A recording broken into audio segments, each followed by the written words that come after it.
kwetu ni rahisi sana, tutakuwa tunasalimiana hivyo kwa siku 10 hizi. Naposema Mukama mlungi, unasema aje? Enakzona. Ukisema enakzona, unasema Mukama mlungi. Mukama mlungi, enakzona. Hiyo ni wanaita ni kibagana kugana. Hiyo ndio tunasalimiana tukiwa huko shuleni. Na nataka nishukuru Mungu kwa jinsi ambavyo amekuwa pamoja nasi tena. Ametulinda, ametuongoza na imempendeza tunaweza kukutana tena hivi kwa ajili ya somo la siku ya leo. Huko siku ya pili kama yeye alivyosema. Na nataka nishukuru Mungu kwa kuwa ametupatia nguvu tumeweza kuzuru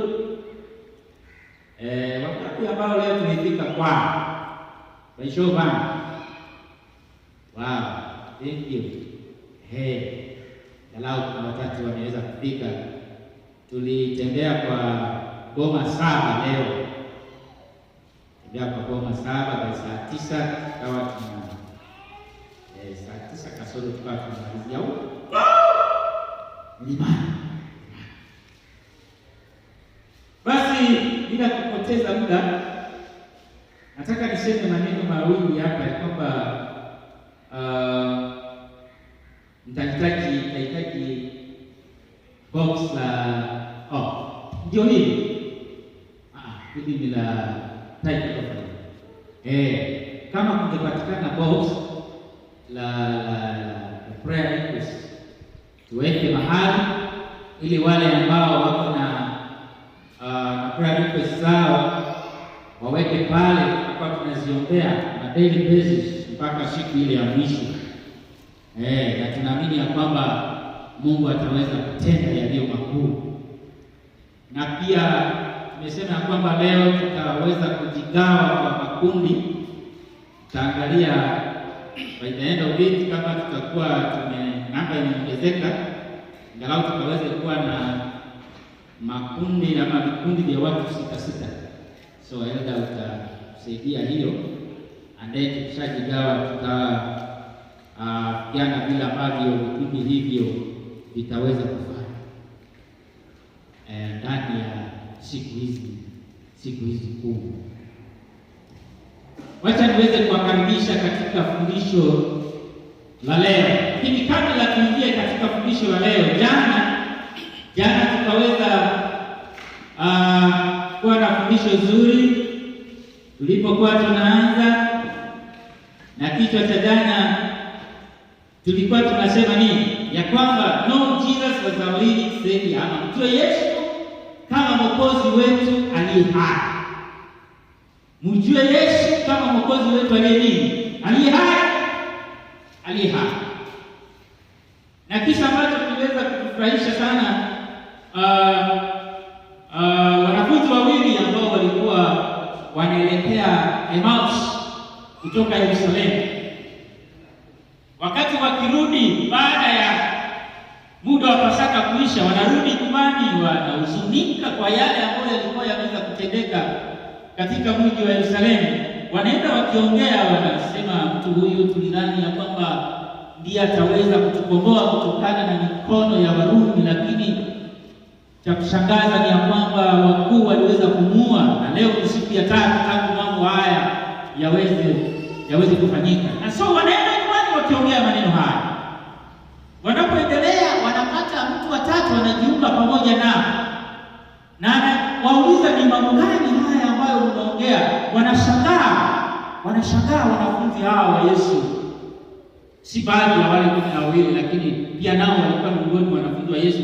Wanashika huyu mtu, kwani wewe ni mgeni katika mji huu? Maana mambo haya ambayo yamefanyika kila mmoja anaweza kuyajua. Iweje ya kwamba wewe unauliza ni mambo gani? Wakawa wanamshangaa, lakini mtu huyu akawa ni Yesu Kristo. Wao wasimtambue.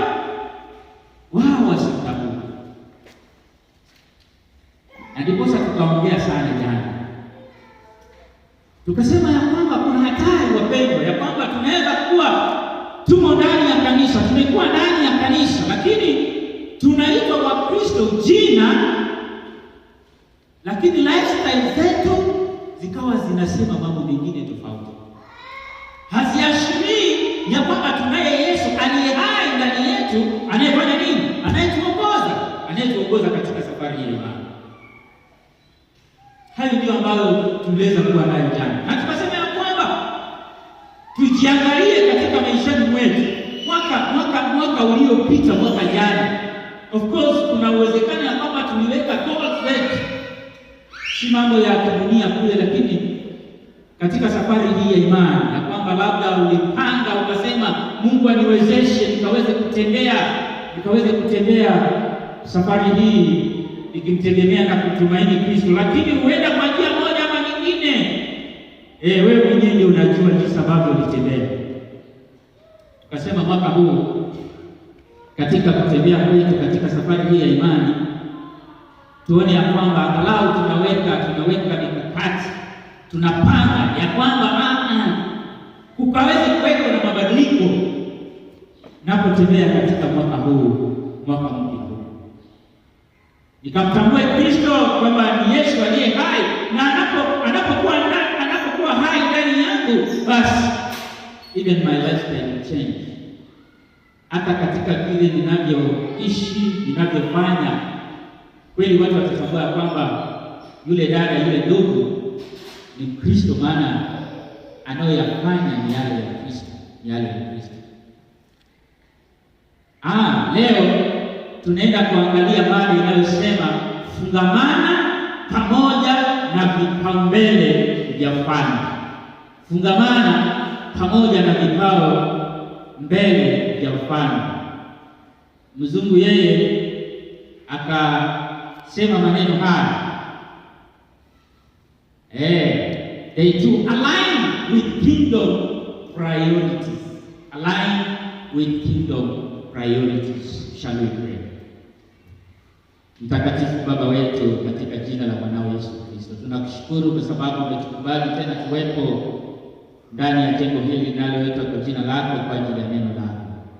Napoenda kupata maneno haya ndani ya siku hizi 10, Mungu wetu, tunajikabidhi kwako tukiomba uongozi wa Roho Mtakatifu.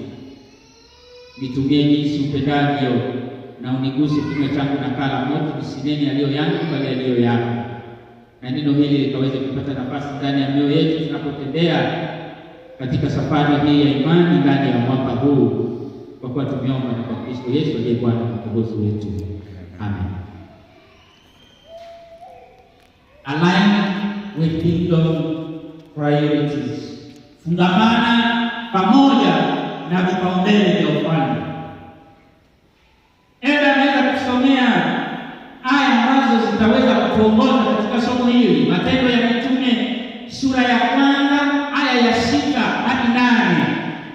Matendo ya Mitume sura ya 1 aya ya 6 hadi 8 inasema, basi walipokutanika wakamuuliza wakisema, je, Bwana, wakati huu ndipo unapowarudishia Israeli ufalme?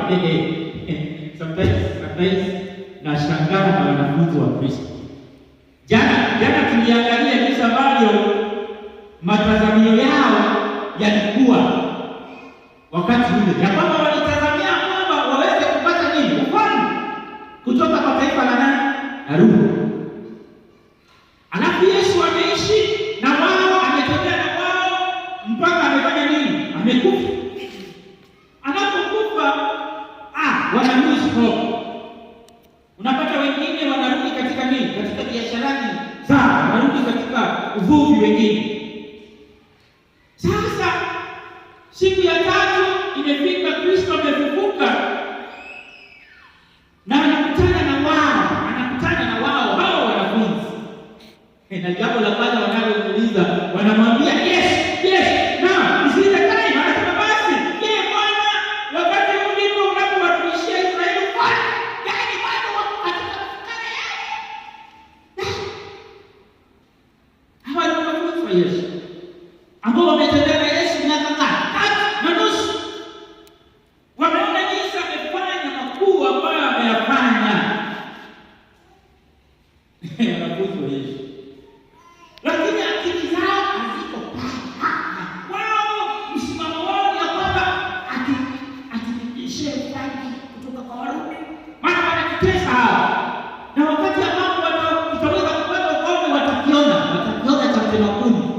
Yona chapter 10. Kristo amekufa hatimaye.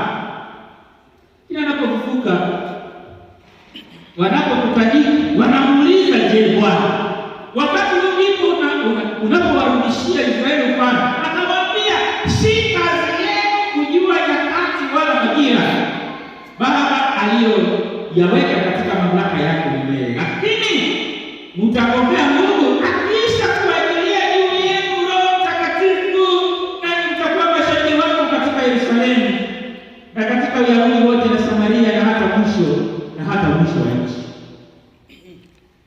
Sasa Yesu anawarudisha katika mpango wake.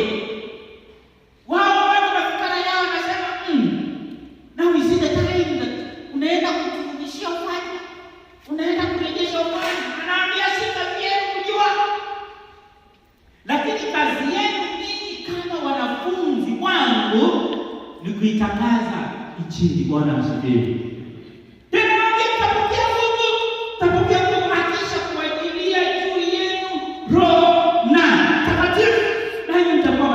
Hiyo ndio kazi ambayo nilikuwa nimeweza kuaidia, si kazi ile. Si kazi ile. Kwa hivyo kwa utangulizi anasema baada ya Yesu kufufuka, wanafunzi walikuwa na matarajio makubwa kuhusu mustakabali wao na taifa lao. Hata hivyo Yesu aliwataka wageuze mtazamo wao kutoka maslahi ya kidunia kwenda kwenye vipaumbele vya ufalme wa Mungu. Now I like this. Geuza mtazamo. Aliwataka wageuze mtazamo, maana wao bado wako katika mtazamo huo tu, ndio wakati unaenda kurudisha ufalme sasa. No! Lakini kuna kazi kubwa zaidi ambayo nataka ya kwamba mkaweze mkafanya. Nasema Yesu aliwataka wageuze mtazamo wao kutoka maslahi ya kidunia kwenda kwenye vipaumbele ya ufalme wa Mungu. Kwa hivyo aya hizi zinatufundisha somo muhimu kuhusu kile kinachopaswa kuwa cha kwanza katika maisha ya Kristo. Underline that. Kile kinachopaswa kuwa cha nini? Cha kwanza katika maisha ya Kristo. Bwana asifiwe. Amen. Mbuione. Jana nikawaambia akija hizo kukunywa Ilongole. Ilongole, nyoka, uji na viazi tamu. Kuna vipaumbele, anasema ya kwamba kuna somo muhimu sana kuhusu kile kinachopaswa kuwa cha kwanza katika maisha ya Kristo. Yule aliyemwamini Kristo kwa mwokozi wa maisha yake. Jana nikasema this is a movement. The Seventh-day Adventist is a movement and it is mission oriented. Na mission yake ni gani? Kuitangaza Injili ya nani? Ya Kristo. Hilo ndilo ambalo tumeweza kuitiwa.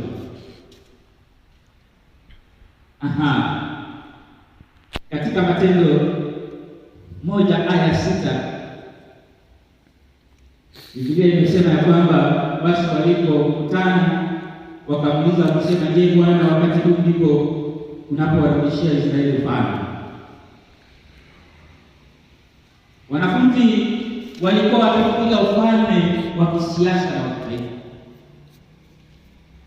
Walitamani kuona Israeli ikirejeshwa heshima ama ikirejeshiwa heshima, mamlaka na uhuru kutoka kwa Warumi.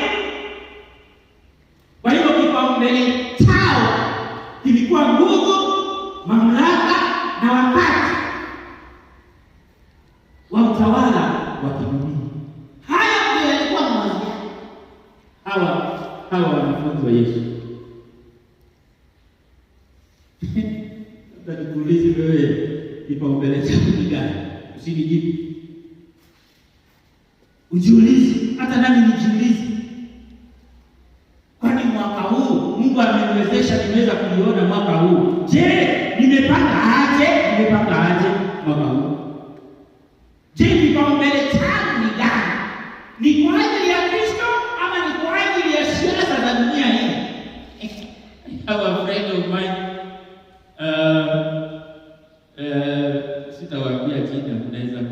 farmer, but he's a friend of mine. He's a teacher by profession. Na alikuwa amepanga sasa alikuwa kupanga. Already alikuwa shaandika barua KCF ya kwamba anataka kuwa mmoja wa injilisti. Wale unaweza ukatuma ukaenda mpande ukaenda wapi. But hii mwaka my wife akaniambia, "Hey, you know what your friend anataka kuwania UMCA sahi. Akona gari sio nikodisha sio nipatoa na nani gari. Sasa ameacha ile alisema kwamba anataka kuwa nani injilisti. Na ndipo haya akatumika. It's good by the way, it's good. Najua walimu wanajua kiasi. Anajua exo akapoenda yes message. But now he mwaka anaamua ya kwamba anataka kuwa MCA. And he's serious about sijui nani anamsadvise. Mpaka saa hizi sitani yule ambaye ninamjua my friend. No. Anatembea na gari kubwa bwana. I want to be an MCA. Sasa nikajiuliza maswali. Katika safari yake ya imani ametembea vizuri. Kutaka kazi ya MCA si mbaya. Lakini spiritual wise, do you think he's making the right decision on the right truth? Sijawaambia kwa MCA ni vibaya. Kwa MCA, my uncle is a MCA. Ni MCA tuko yetu ni kabisa MCA. Lakini ile vitu wanavyofanya wacha huyo. Another friend of mine ni MCA. Kanisani mlango ya kanisa hajua ni pesa leo. Na he was a very good guy. Anaacha kabisa naimba naongoza vijana don't that. Lakini ameacha mwelekeo kwa kazi ile aliyoitiwa akaingia katika mambo ya dunia. Hata wanafunzi wa Kristo walikuwa na mambo haya akilini wao Bwana. Tutaona kule mbele. Kipaumbele chao kilikuwa nguvu, mamlaka na wakati wa utawala wa kidunia. Unayesikia haya ambao umekaa unaitwa Mkristo, mshiriki wa kanisa la mwaka. Kipaumbele chako ni gani mwaka huu? Katika vipaumbele hivi ambavyo umeviweka wewe kama mshiriki ndani ya mwaka huu, kuna nafasi ya Kristo ndani. Kuna nafasi ya kuweza kutumikia ndani ya hiyo vipaumbele vyako. Kama unataka kuwa MCA kama yule rafiki yangu. Unataka kuwa chief. You know, mayangu akanifuata akaniambia, unafaa kuwa chief. Na hapo mtaani kwetu yule chief ametaya, kuna nafasi.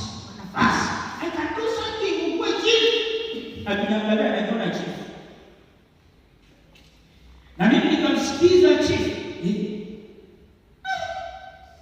Kazi nzuri maana mtu anataka kuja na pesa yake lazima anatoa nini? Na kitu kidogo. Shamba yake kidogo lazima unasaini apate kitu kidogo. Kazi nzuri. Maidada akaniambia, "Wewe chief, wale wanaoshirikina wengi, wale ni wachawi." Akaniambia, "Wale wanachawi, wanarogana wenyewe kwa wenyewe." Azinge alikuwa nauzanga tu vitabu. Ninauza vitabu. Sasa niaje kuuza vitabu niende kufanya kazi ya uchifu. Na kama imeingia kabisa maana unapoangalia makaratasi na sisi nafaa kwa chifu. Vipaumbele vyako ni gani mwaka huu? MCA, uchifu, kuwania anything but yani tunasema ya kwamba je, kuna nafasi ya Kristo, kuna nafasi ya kumtumikia Kristo ndani ya hiyo vipaumbele ambavyo umeziweka ndani ya mwaka huu. Tunapoanza mwaka huu, unayo nafasi ya Kristo ndani? Ama ni Mungu na utawala na mambo ya nini? Ya kidunia, mambo ya kidunia haya. Just like hawa wanafunzi wa Kristo. Nasema kwamba mara nyingi wanadamu kipita katika masuala ya nje, siasa, usalama, mafanikio badala ya kazi ya kiroho. I repeat, mara nyingi wanadamu hujikita katika masuala ya nje. Tunaweza kuonekana tukiwa ni wazuri hivi na not misquote ni ya kwamba pastor alisema tusifanye kazi ya nyama. Fanya, but umempatia Kristo nafasi ya kwanza katika yale anayofanya, katika yale anayofanya, katika yale anayokulia kuyafanya. Mara nyingi wanadamu hujikita katika masuala ya nje, siasa, usalama, mafanikio badala ya kazi ya Mungu. Hapa kwa mafanikio ndio wengi wetu tunaanguka. Sijui nani alituboga, tukiona mwingine amenunua gari, unasema na mimi natamani nikaweze nikanunue gari. Kwa hivyo unafanya mbinu zozote zile angalau kaonekane kama uko na nani, uko na gari. Hata nani siku moja nikatamani kuimport gari yangu Subaru Forester. Kwa sababu ananiambia kitu yako ni kigumu. Subaru Forester, anaanza ujenga, unataka Subaru Forester. Kasema kama una kazi na hiyo pesa unipatie. Kajikuna kichwa nikasema afadhali nikacheke. Kachana na hiyo Subaru Forester. Maana marafiki zangu nao wana kila mmoja na gari. Kasema hata nani mimi import Subaru Forester. Mafanikio tunang'ang'ana na mambo ya kidunia, tunasahau wito tulioitiwa ya kutangaza injili ya Kristo. Hapo tunasema hiyo kazi ya jia mapasta. No! Hata nao unahusika tena makubwa. Namba 2. Matendo 1:7-8 anasema, akawaambia, si kazi yenu kujua nyakati wala majira Baba aliyoweka katika mamlaka yake mwenyewe, lakini mtapokea nguvu akiisha kuajilia juu yenu Roho Mtakatifu, nani mtakuwa mashahidi wangu katika Yerusalemu na katika Uyahudi wote na Samaria na hata mwisho wa nchi. Yesu aliwaelekeza kwenye mambo matatu muhimu. Jambo la kwanza, utegemezi kwa Mungu, si ratiba za kibinadamu. Narudia, utegemezi kwa nani? Kwa Mungu, wala sio zile ratiba zetu za kibinadamu tunazoziweka. Yesu hapo hapa tarehe wala mpango wa kisiasa. Aliwaelekeza wamwamini Mungu kwa majira ya baadaye. Hii nairudia, aliwaelekeza waamini. Anatuelekeza hata waamini leo ya kwamba tumwamini nani? Mungu kwa majira ya baadaye, si mambo ya dunia hii. So wewe ng'ang'ana kabisa. Maana tunajifariji na Ellen White aliposema tunapopanga tupange kama watu ambao wataishi dunia hii milele. Lakini tunaloishi tuishi kana kwamba hii dunia inaenda kuisha kesho.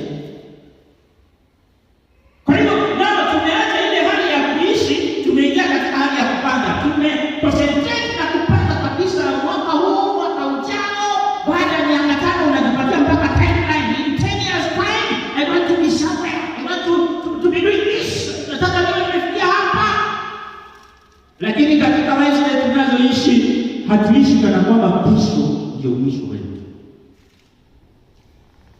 Yesu alikuwa anaelekeza waamini wamwamini Mungu kwa majira ya baadaye. Namba 2, nguvu ya Roho Mtakatifu. Kipaumbele cha Yesu kilikuwa ni uwezeshaji wa kiroho, si mamlaka ya kidunia.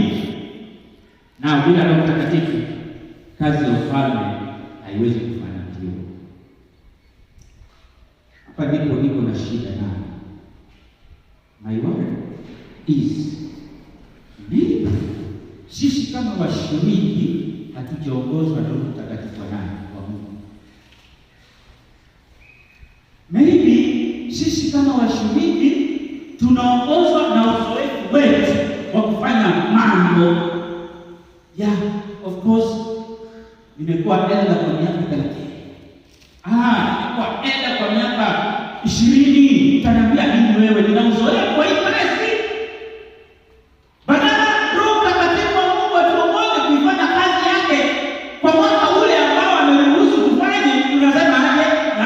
experience.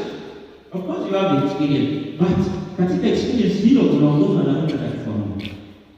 Ama ni uzoefu tu pisha.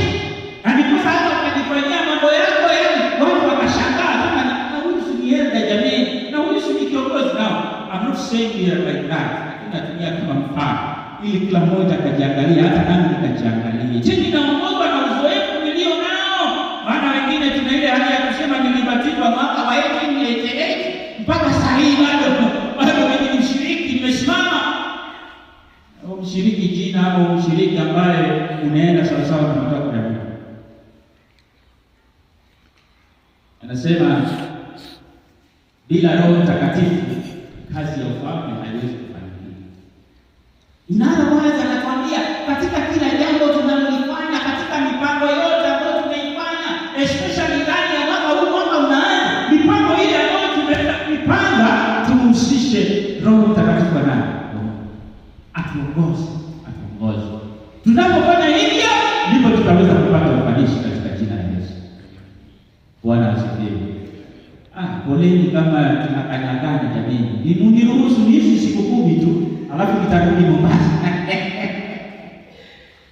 Vumilia kwa hizi siku 10 ili tukaweze kutengenezana, ili tukaweze kunyorosha katika safari hii. Because now it is not business as usual. No. Wakristo leo tumeingiliana na ulimwengu mpaka hakuna tofauti. Hakuna ile tofauti ikaonekana kama hawa ni Wakristo na hawa si Wakristo. Hamna tena. Sisi wote tuko ndani.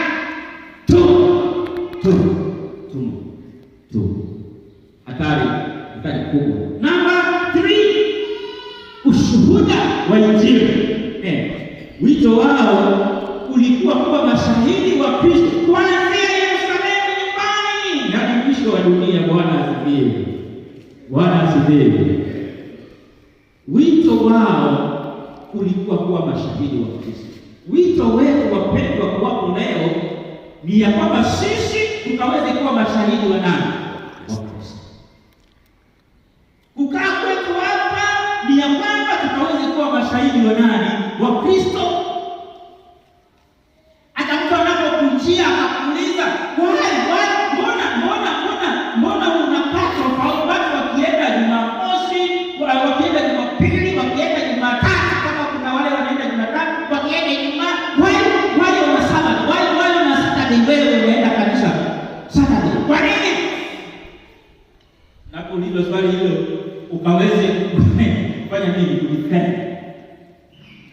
Ukaelezea mtu, ukamwelezea mpaka anapotoka pale akajua ya kwamba kumbe kuna mambo ambayo sijaelewa. Mmoja tukawa tumeongea, nikamwelezea jambo fulani. Akaniuliza, hivi tunaniambia iko kwa Biblia? Yaani hayo unayoniambia anusua yako ndani ya Biblia. Nikamwambia, fungua tusome. Anasema, miaka yote nilikuwa nikienda kanisa, mbona haya mambo sijayafahamu mimi? Sijafahamu.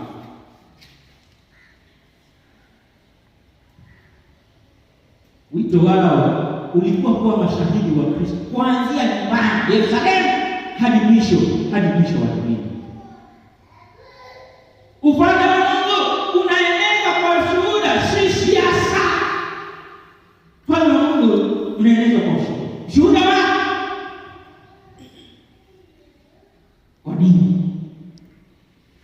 Je, hata hii misingi unaifahamu? Unakuja unapoulizwa msingi, hiyo maneno pastor, wacha nikupeleke kwa pastor ataweza kukuelezea. Rafiki yangu mwingine akaulizwa swali tu kidogo, akamwambia wacha niende kwa mke wangu anipatie aya moja alafu nikuje nikuelezee. Anaenda kwa mke wake akapatiwe aya, akuje afanye nini? Ajibu swali. I don't want to be very with your doctors. Shuhuda. Yesu anatuita tuweke nguvu zetu katika utume, si katika udhibiti wa matokeo. Bwana asifiwe. Yesu anatuita tuweke nguvu zetu katika utume, si Sisi wote tunao utume ya kueneza Injili. Kila mmoja wetu. Napenda kuambia watu kwamba hata kama ulimkubali Kristo jana kwa mwokozi wa maisha yako, nawe pia umejumuishwa katika utumishi. Umejumuishwa katika utume Mungu. Ya kwamba inakupasa ukaweza kumwelezea na yule mwingine na mwingine na mwingine na mwingine, ili nao wakaweze kuwa na tumaini hili. Ni vipaumbele gani vinavyotumia nguvu zako nyingi leo? Naulize, ni vipaumbele gani vinavyotumia nguvu zako nyingi leo? Ni vipaumbele gani ambavyo vimeweza kutumia nguvu zako nyingi hata mwaka uliopita? Unapojiangalia ni jana hapa ni si nyinyi niliwaambia kila mtu ajite mkutano. Wewe mwenyewe hata nami nijite mkutano, then niangalie katika yale ambayo nilikuwa nimepanga ndani ya mwaka, ni gani ambalo nilitimiza, gani ambalo nimeweza kutimiza, na ni gani ambayo yalikuwa kipaumbele. Je, ni fedha, kazi, familia, siasa au hofu ya kesho? Je, ni fedha? Je, ni kazi? Je, ni familia, siasa au hofu ya kesho? Je, muda wako mwingi unaoelekeza ama muda wako mwingi unaelekeza katika ufalme wa Mungu au maslahi binafsi? Muda wetu mwingi unaelekezwa katika ufalme wa Mungu au ni katika maslahi yetu binafsi? Vipaumbele vyetu vinafunua tunachokiamini zaidi. Bwana asifiwe. Hapa ndipo kuna kazi. Tukajulikana kwa yale ambayo tunafanya nini? Tunayoyafanya. Vile vipaumbele ambavyo tumeviweka ndio ikaweza kutujulisha kwamba ama ikaweza kutambulisha kwamba sisi ni waumini ama ni watu gani.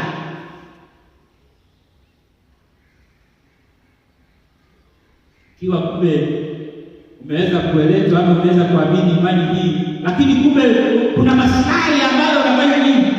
Unafaidika naye.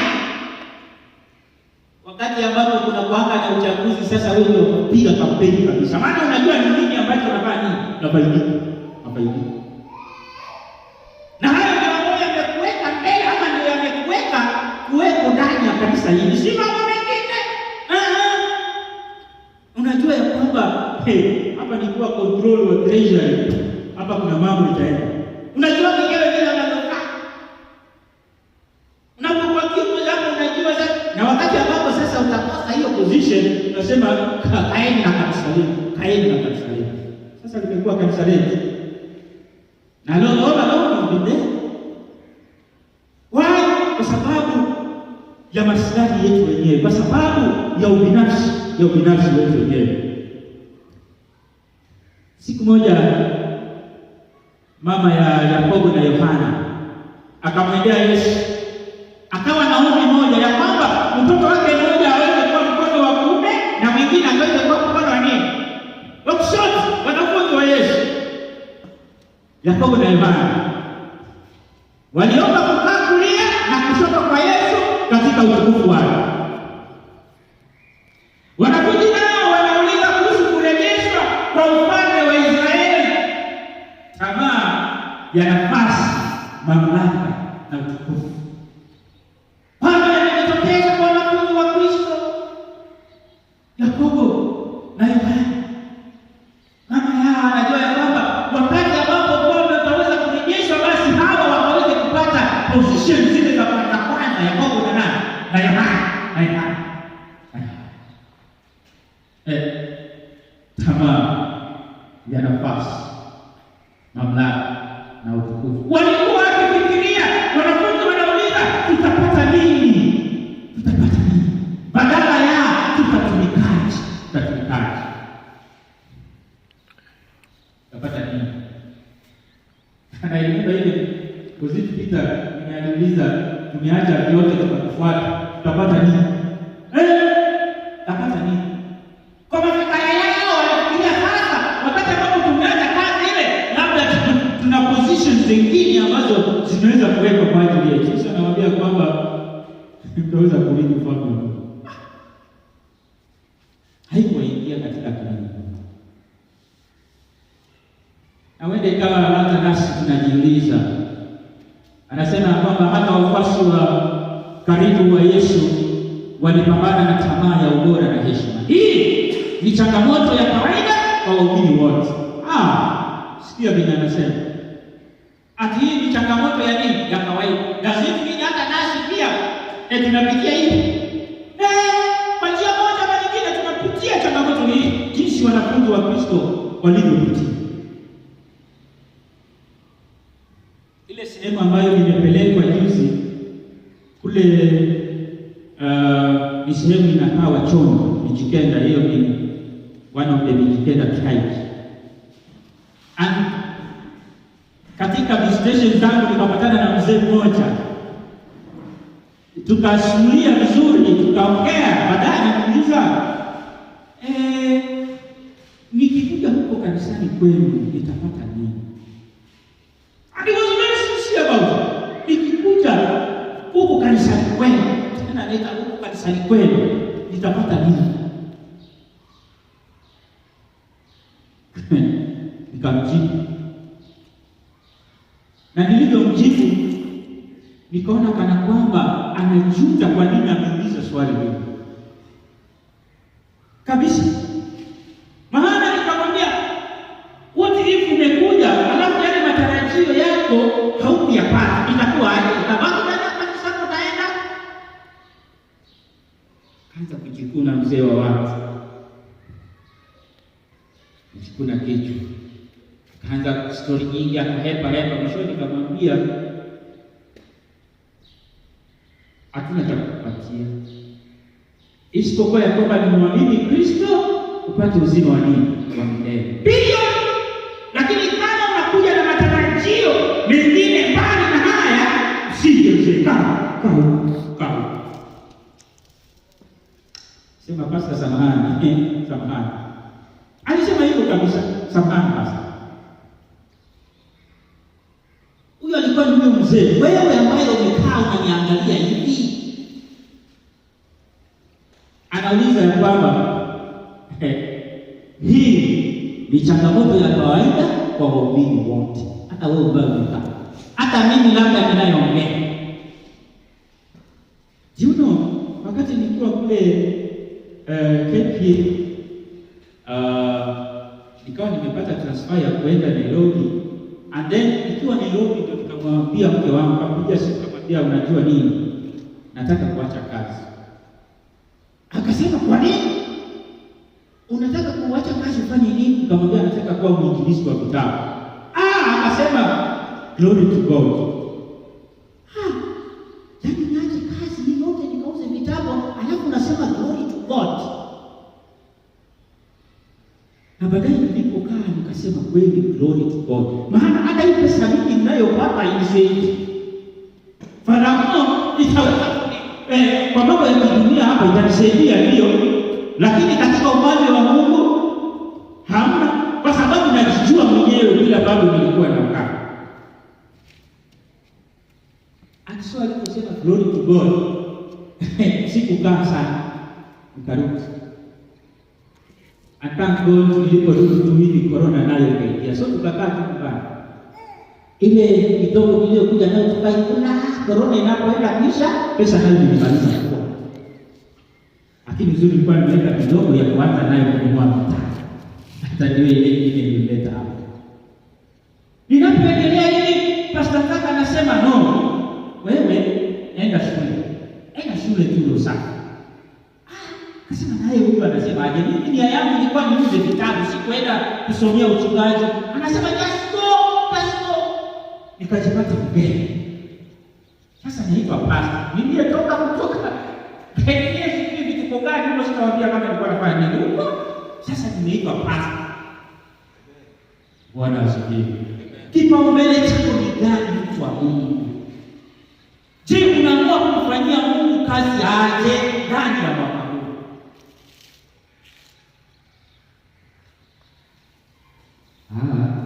Muda wangu unaisha.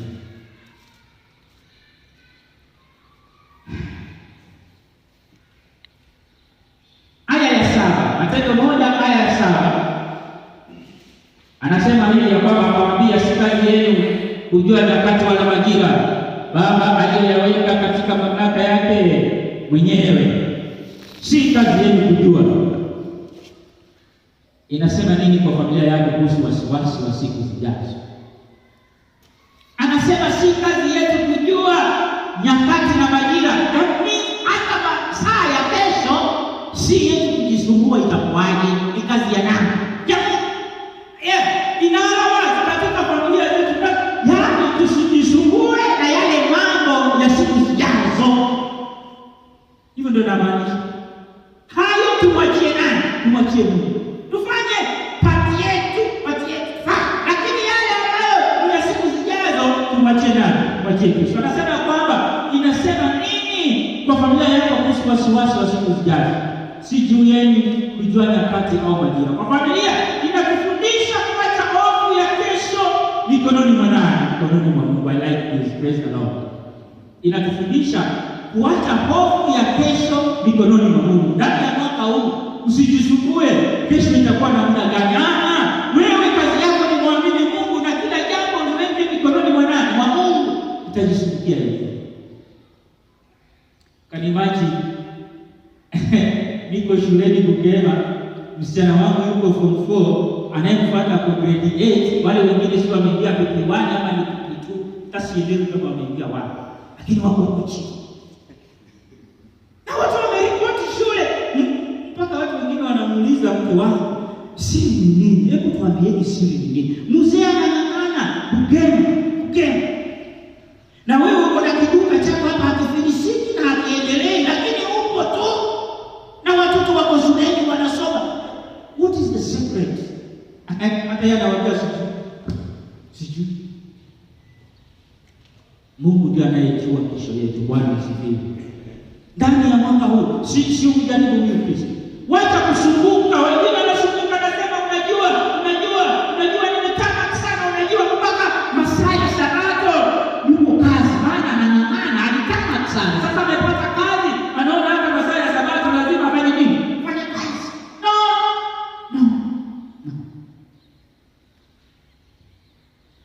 Nasema si juu yenu kujua nyakati au majira. Haitupasi kuishi kwa mkazo wa itakuwaje, bali kwa imani ya Mungu yuko katika udhibiti. Praise the Lord. Nimependa. Mungu yuko katika nini? Udhibiti. Si ati itakuwaje sasa. Ninapoenda kusema itakuwaje sasa, itakuwaje kwa familia yangu.